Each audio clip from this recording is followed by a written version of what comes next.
하나님 말씀 시편 8편 5절로 9절까지 말씀 제가 전편을 봉독하겠습니다. 여호와 우리 주여, 주의 이름이 온 땅에 어찌 그리 아름다운지요. 주의 영광이 하늘을 덮었나이다. 주의 대적으로 말미암아 어린아이들과 젖먹이들의 입으로 권능을 세우시며 이는 원수들과 보복자들을 잠잠하게 하려 하심이니이다. 주의 손가락으로 만드신 주의 하늘과 주께서 베풀어 두신 달과 별들을 내가 보오니 사람이 무엇이기에 주께서 그를 생각하시며 인자가 무엇이기에 주께서 그를 돌보시나이까. 그를 하나님보다 조금 못하게 하시고 영화와 존귀로 관을 씌우셨나이다. 주의 손으로 만드신 것을 다스리게 하시고 만물을 그의 발 아래 두셨으니 곧 모든 소와 양과 들 짐승이며 공중의 새와 바다의 물고기와 바닷길에 다니는 것이니이다. 여호와 우리 주여, 주의 이름이 온 땅에 어찌 그리 아름다운지요. 아멘. 자리에 앉으시겠습니다. 스탠포드 연구소에서 사람들의 사고 구조를 분석하기 위해 연구를 하며 이러한 질문을, 그 질문 가운데 이러한 질문이 하나 있습니다. 2 더하기 2는 무엇입니까? 엔지니어는 답을 하기를 2 더하기 2는 4입니다. 건축기사는 2 더하기 2는 4입니다. 그러나 다른 가능성도 배제할 수 없습니다. 2.5 더하기 1.5도 4가 될 수 있고 3 더하기 1도 4가 될 수 있습니다. 변호사는 대답하기를 4 더하기 2 더하기 2가 뭡니까? 그랬더니 변호사는 대답하기를 뭐가 되게 해줄까요? 변호사분들 또는 변호사 가족을 갖고 계신 분 양해를 구합니다. 저희 딸도 변호사입니다. 2 더하기 2가 뭐가 되게 해줄 수 있나요? 변호사들이? 뭐 그럴 수도 있겠죠. 인생은 무엇입니까? 라고 질문하면 인생은 무엇이다 라고 답을 할 수 있는 답변이 우리 속에 있어야 합니다. 대부분의 사람들은 사랑이 뭐냐고 물으신다면 하면 그 답은 갖고 있어요. 젊은 분들은 잘 모르시는 것 같지만 사랑이 뭐냐고 물으신다면, 인생이 무엇이냐 물으신다면 우리에게 그 답이 있어야 할 것입니다. 그러나 그 답은 우리가 내린 정의가 아닙니다. 많은 문학가들이, 많은 철학가들이 인생에 대한 정의를 수도 없이 많이 내렸지만 중요한 것은, 그리고 꼭 우리에게 필요한 정의는 하나님께서 내려주시는 정의입니다.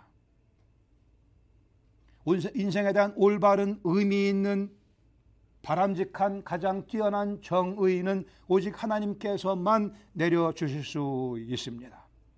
그리고 그 하나님 내려주신 인생의 정의의 궤적 위에 우리 인생을 올려놓고 달려가야만 우리 인생이 멋진 성공적인 인생이 될 수가 있습니다.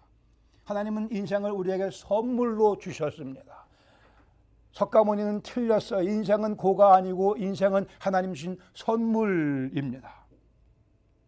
실수가 없이 하나님께서 주신 그 인생, 그분의 주권에 우리의 인생을 맡기고 살아가면 우리의 인생은 100점짜리 인생이 될 수 있으며, 하나님의 그 사랑에 우리의 인생을 내던지고 살아가면 우리 인생은 풍요로운 인생이 될 수 있습니다. 우리는 아침마다 일어나서 여호와 우리 주여, 주의 이름이 온 땅에 어찌 그리 아름다운 자로 선포할 수 있고 찬양할 수 있습니다. 아침마다 이렇게 하셔야 돼요. 여호와 우리 주여, 주의 이름이 온 땅에 어찌 그리 아름다운지요 외치셔야 됩니다. 외치고 싶은 열망이 우리 속에 있어야 우리는 그리스도인답게 오늘을 또 시작한다 말할 수 있겠죠. 시편 8편 말씀 지난주에 이어 하나님 마음에 합한 사람 다윗의 인생관을 한 번 더 공부하겠습니다.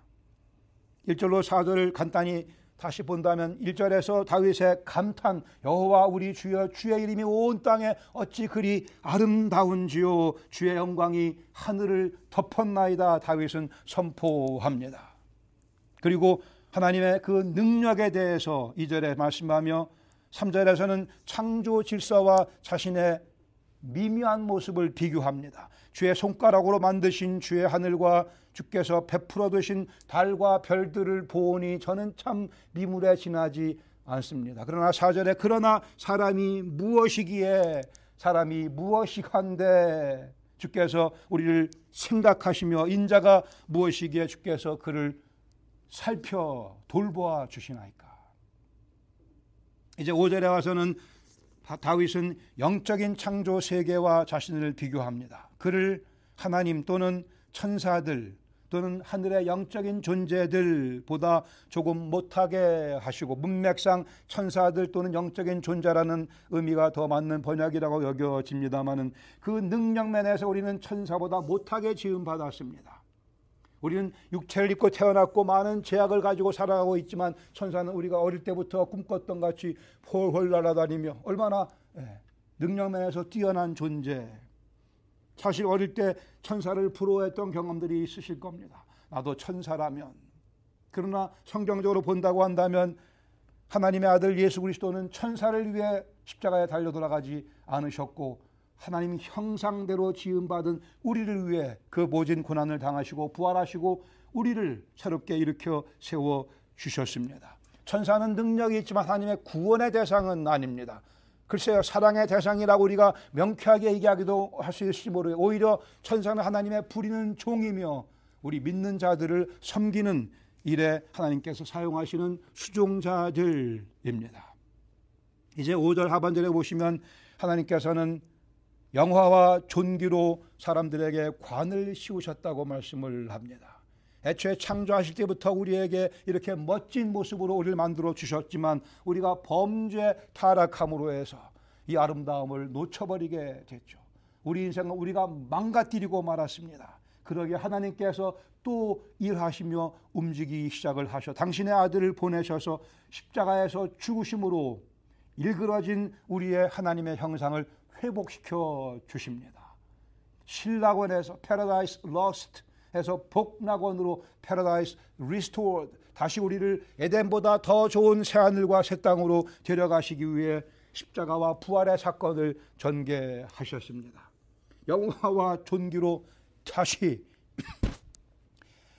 관을 씌워 주셨습니다. 6절에 보시면 주의 손으로 만드신 것을 우리에게 다스리게 하셨고 만물을 우리의 발 아래 두셨습니다. 그 만물 가운데는 모든 소와 양과 들짐승, 공중의 새와 바다의 물고기와 바닷길에 다니는 것, 온 지구를 우리로 하여금 다스리도록 하나님을 대변하는 인생을 살아가도록 원래 하나님께서 계획하셨습니다. 그리스도 예수의 사건은 당신이 몸을 깨뜨심으로 다시 우리에게 영화와 존귀로 관을 씌워주신 사건입니다. 9절에 결론적으로 다시 한번 다윗은 외칩니다. 여호와 우리 주여, 주의 이름이 온 땅에 어찌 그리 아름다운지요. 다윗은 여기에서 우리를 향한 하나님의 절묘하신 계획을 노래하며 찬양하고 있습니다. 아름다우신 주님, 아름다운 세상, 아름다운 하나님의 계획, 아름다운 그리스도를 통한 구원, 아름다운 노래를 우리의 입술에, 우리의 가슴에 심어 주셨습니다. 본문 가운데 오늘 2개 정도의 교훈을 함께 나누기를 원합니다. 우리가 지난주에 봤던 내용은 우리가 보통 사람이 아니다라는 사실이었습니다. 한 주간 동안 이 사실을 많이 확인하셨어요. 내가 보통 사람이 아니구나. 오늘은 우리 인생 보통 인생이 아닙니다. 그 목적과 과정 그리고 그 힘과 그 아름다움이 보통 수준이 아님을 꼭 배우시기를 또 믿으시기를 확신하시기를 바랍니다. 첫 번째, 그러기에 주님 씌워주신 영화와 존귀의 관을 우리는 만지며 살아가야 됩니다. 우리 성도 가운데 한 집사님 멋진 모자를 쓰고 교회 오시는 분이 계세요. 우리에게는 그보다 더 멋있는 영화와 존귀의 관이 이미 씌워져 있기에 항상 이걸 쓰고 다니셔야만 됩니다. 특별히 숱이 많지 않으신 분들은 꼭 쓰고 다니세요. 영화와 존귀의 관. 저같이 숱이 많아도 항상 쓰고 다니셔야만 됩니다. 영화와 존귀의 관이 내 머리 위에 올려져 있음을 기억하는 것이 인생을 힘있게 살아가게 만드는 하나님의 방책입니다. 사람들은 인생을 소위 자기 확인의 과정으로 이해를 합니다. 맞죠? 자기 만족의 추구입니다. 자기 완성이라는 표현도 씁니다. 자기 실현, 그런 얘기도 많이 합니다. 인정받고 싶어하는 거죠. I am somebody. 내가 대단한 인물. 가만히 보세요. 우리에는 알게 모르게 다 이러한 열망이 있고 우리의 말 가운데, 우리의 표정과 행동 가운데 I am somebody, 이런 생각들이 이렇게 저렇게 나타납니다. 여러분, 저를 자세히 보세요. 제가 얼마나 I am somebody라는 모습을 이렇게 저렇게 보이며 살아가려고 애를 쓰는가. 공통적인 우리의 모습입니다. 책방에 가서 보시면 쉽게 알 수가 있어요. 책방에 가서 보면 서점에 self라는 제목을 가지고 있는 책이 얼마나 많은지 모르는, 아예 한 섹션을 셀프에 관해서 따로 지정해 놓은 책방들이 많이 있습니다. self-esteem, self-achievement, 이런 얘기들을 많이 하죠. 제가 엊그제 6월 1일 신문에서 이런 기사를 봤어요. 워렌 버핏, 세계적인 거부고 투자의 귀재고 그런 워렌 버핏, 돈이 엄청 많은 사람 아니에요.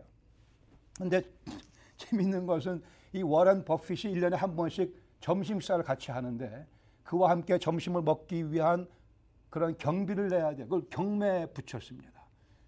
인터넷 경매 그 사이트인 이베이에서 올해에는 워렌 버핏과 점심 먹기 위해서 최고 그 빚 한 사람이 35억 5천만 원을 내고 워렌 버핏과 점심 먹는 그 기회를 땄습니다.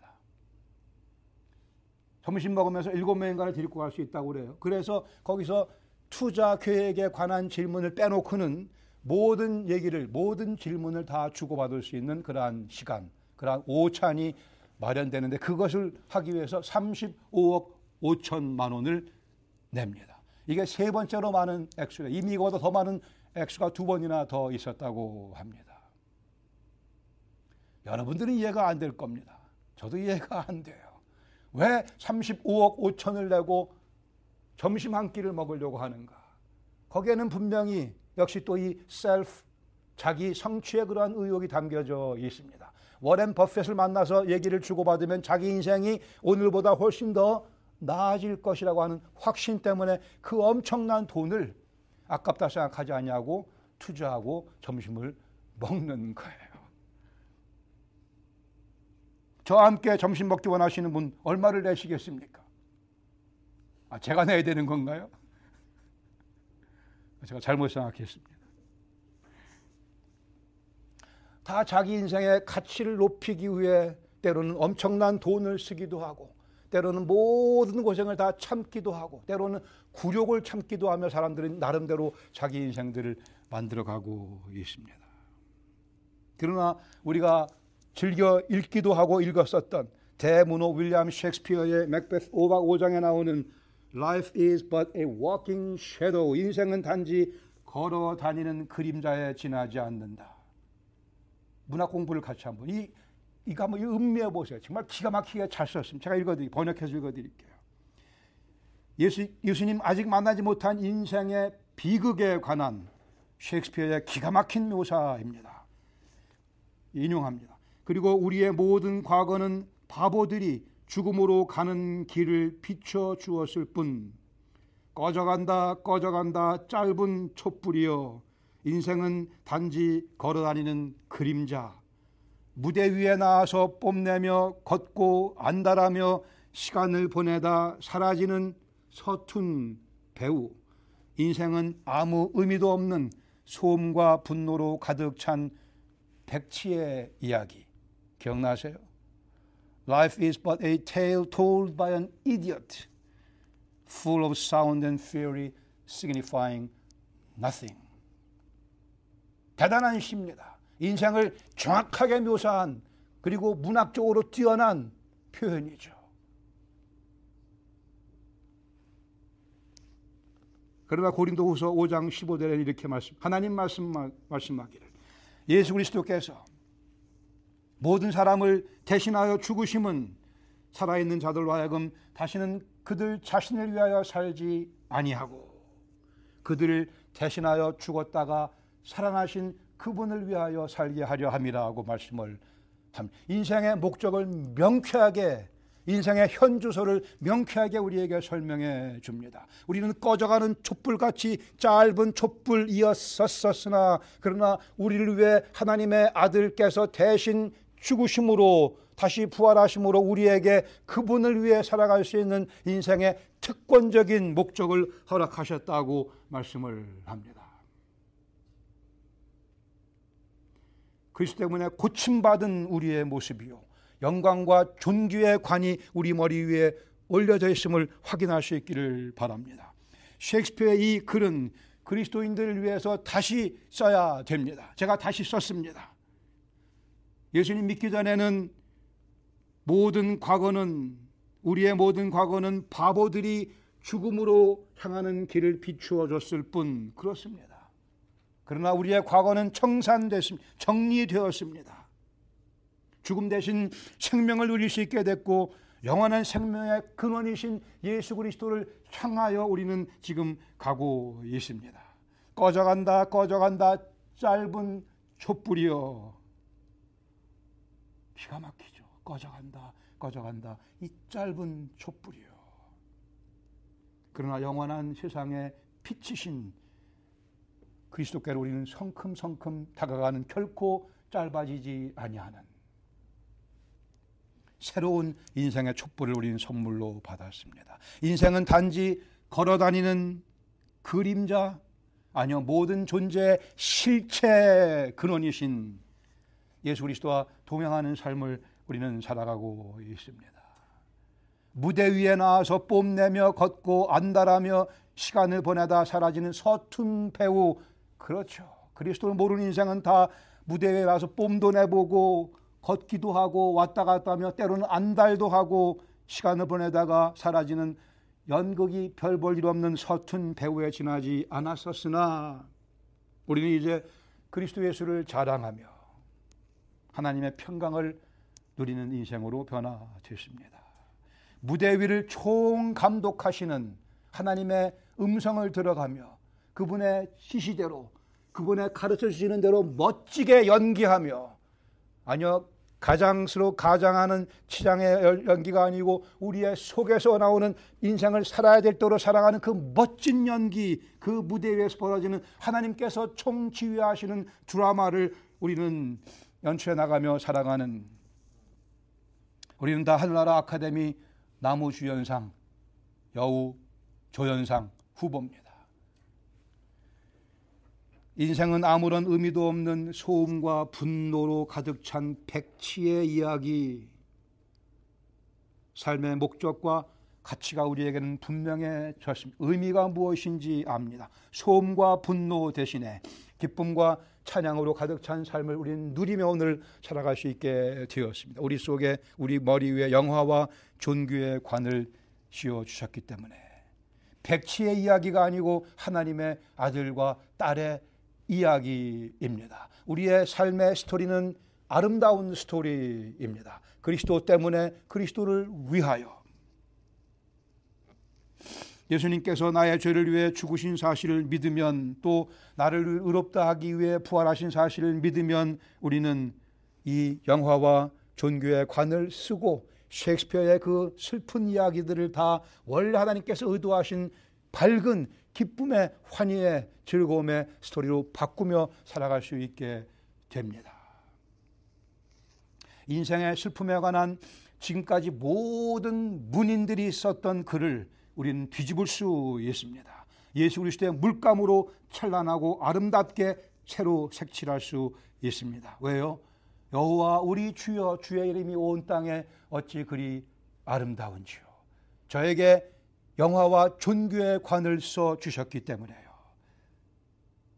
인생의 아픔과 좌절에 관해서 모든 철학자들이 토해냈던 고백도 참 진리이시며 생명이신 예수 그리스도 때문에 우리는 환희의 절규로 바꿀 수 있습니다. 그것이 하나님의 의도이시기도 합니다. 왜요?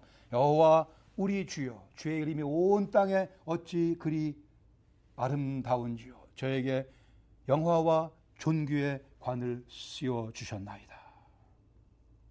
이것이 인생의 새로운 출발이며 그리스도를 믿은 분들의 경우는 인생의 기쁨의 반복입니다. 우리에겐 자신감이 필요하며 하나님을 향한 끊임없는 감사의 찬양이 우리 속에서 울려 퍼지게 되어 있습니다. 왜요? 영화와 존귀의 관을 우리 머리 위에 씌워주셨기 때문에요. 그런 면에서 우리 인생은 보통 인생이 아닙니다. 주님 씌워주신 영화와 존귀의 관을 만져보며, 두 번째로 주님 부탁하신 사명을 우리는 완수할 것입니다. 우리를 구원하시고 우리를 사용하기 원하시는 하나님의 의도를 이해하며 이것을 우리의 인생관으로 우리는 삼고 살아갑니다. 하나님 우리를 생각하십니다. 우리를 기억하시며 우리를 살펴주십니다. 우리의 참된 인간성을 그리스도를 통하여 회복시켜 주시고 계속해서 우리를 집중하시며 우리의 삶을 이끌어가고 계십니다. 6절의 말씀에 의하면 주의 손으로 만드신 것을 우리에게 다스리게 하셨습니다. 그것이 우리의 인생 살아가며 우리가 해야 될 잡, 우리의 사명입니다. 다스리는 겁니다. 모든 것들 우리 발 아래 놓았다고 하셨습니다.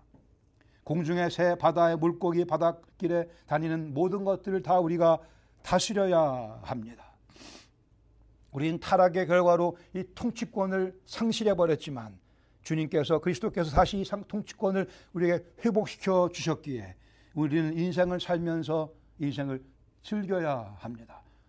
성경에서 말씀하는 인생의 정의 가운데 중요한 요소는 인생을 즐기는 것입니다.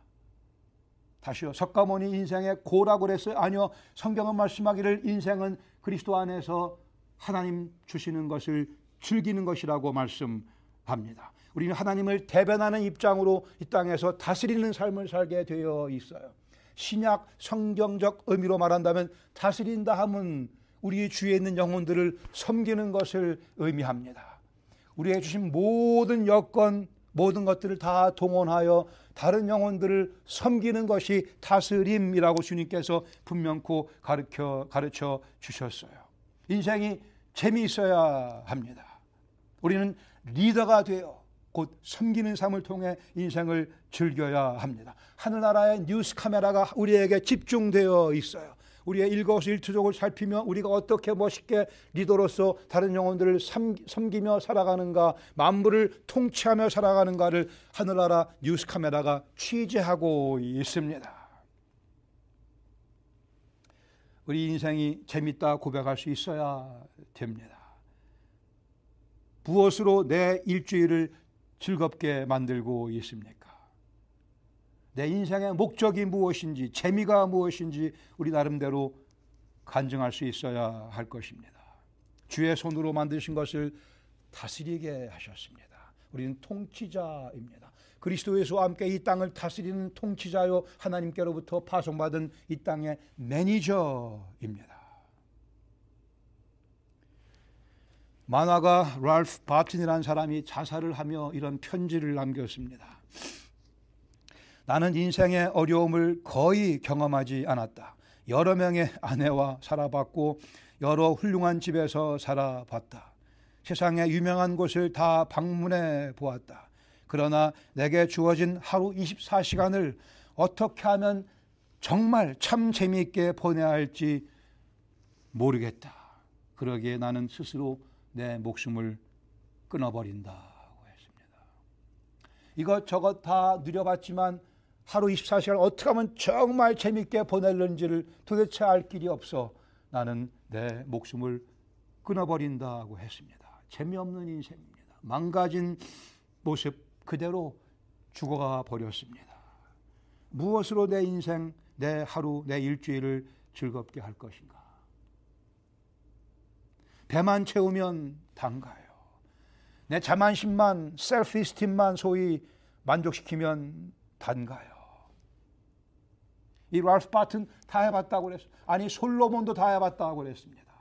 솔로몬은 이 바튼보다 더 많이, 더 크게 몇천 배로 더 많은 걸 누려봤지만 다 헛되고 또 헛되다고 고백을 하지 않을 수 없었습니다.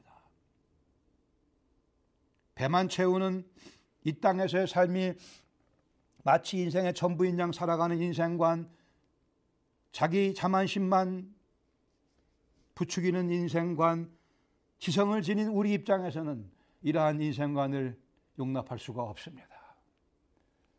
하나님의 형상대로 지음받은 우리는 더구나 그리스도 예수를 믿음으로 해서 그 형상이 회복되고 그 통치권이 회복받은 우리의 입장에서는 주님 주신 인생을 즐겨야 합니다. 다시 고린도후서 5장 15절에 그리스도 예수께서 모든 사람을 대신하여 죽으심은 살아있는 자들로 하여금 다시는 그들 자신을 위하여 살지 아니하고 오직 그들을 대신하여 죽었다가 다시 사신 그분을 그리스도 예수를 위하여 살게 하려 하심이라 말씀합니다. 이것이 우리의 사명이라고 말씀합니다. 우리의 특권이요 우리의 사명이기도 합니다. 온 만물의 통치자이신 그리스도께서 다시 오실 그날까지 우리는 그분의 오심을 기다리며 그분의 오심을 고대하며 그분을 대변하여 이 땅에서 통치자로서의 삶을, 다른 영혼들을 섬기는 삶을 열심히 살아가야 할 것입니다. 하나님께서 지으신 영혼들에 대한 책임감이, 책임의식이 우리에게 있어야 합니다. 왜요? 다스리라 말씀하셨기에. 하나님의 이 말씀을 들으며 우리는 또 외칩니다. 여호와 우리 주여, 주의 이름이 온 땅에 어찌 그리 아름다운지요.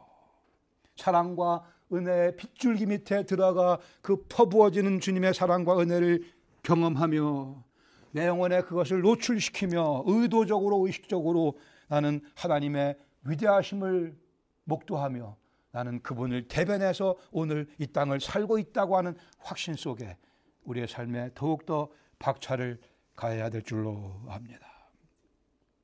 미국의 해군 장교였던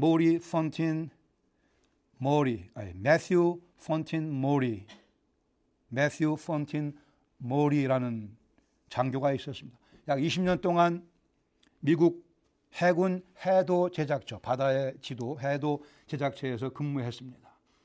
신실한 그리스도인이었어요. 시편 8편 8절 말씀 읽으면서 바닷길이라는 표현이 그의 눈에 들어왔어요. 바닷길, 어로에 다니는 물고기들.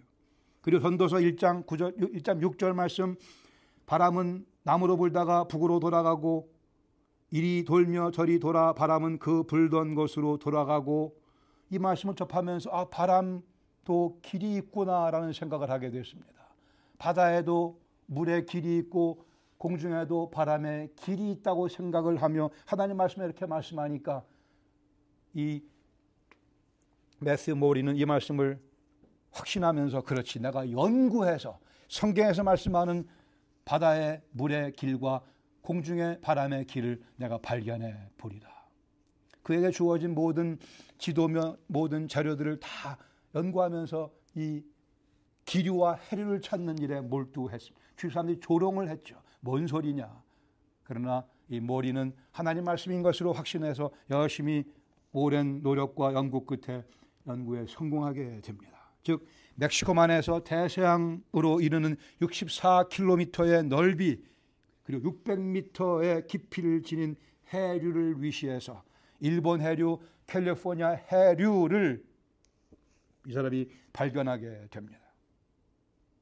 물에 가는 길, 정해진 길을 발견하게 되고 또 많은 기류들도 발견하게 됩니다. 그 결과 그가 발견한 기류와 해류를 이용해서 많은 배들이 어떤 지역에서는 최대한 3주 정도의 항해 기간을 줄일 수 있게 되었다고 합니다.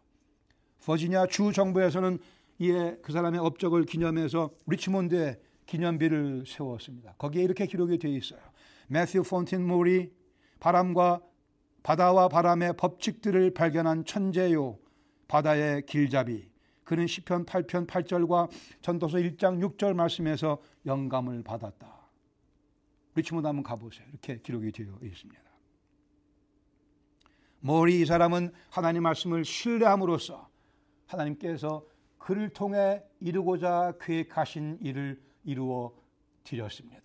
누군가는 이 해류를 발견케 하시려고 했고 기류를 발견케 하시려고 했는데 하나님께서 그 몫을 매튜 모리에게 맡기셨습니다. 이건 네가 하라고. 이 모리는 주님의 그 음성을 듣고 이 해류와 기류들을 발견하며 하나님 말씀의 정확성을 다시 한번 또 입증해 주었을 뿐 아니고 많은 사람들에게 편의를 제공하기도 했습니다. 하나님의 대변자의 입장에서 이 매튜 모리는 위대한 일을 행했습니다. 세상은 그를 천재라 부릅니다. 성경의 가르침은 그를 하나님의 사람이라 칭합니다. 하나님께서 우리에게도 맡겨놓으신 몫이 분명히 있습니다. 해류는 다 발견됐으니까 그것도 연구하지 마. 다른 거 연구하세요. 내게 주어진 거룩한 김치를 맛있게 담아서 이것을 많은 분들에게 전할 것인가? 모르죠. 그게 하나님 뜻이거든. 우리에게 주신 모든 여건 가운데 내게 하나님께서 무엇을 맡기셨는가? 주신 우리의 직장의 삶, 우리의 사업, 우리의 살아가는 삶의 생계, 그것은 생계 수단이요. 우리에게는 하나님께서 맡겨주신 몫이 있습니다. 내가 이 땅에 살아가며 주님 나라를 위해 어떻게 다른 영혼들을 섬길 것인가?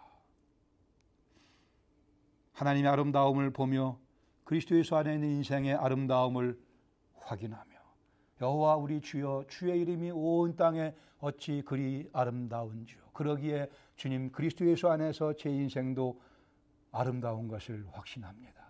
이 아름다움을 전하며 살아가기를 원합니다. 자신감 넘치는 모습으로 감사하는 마음으로 아침마다 때마다 선포하며 찬양합시다. 여호와 우리 주여 주의 이름이 온 땅에 어찌 그리 아름다운지요.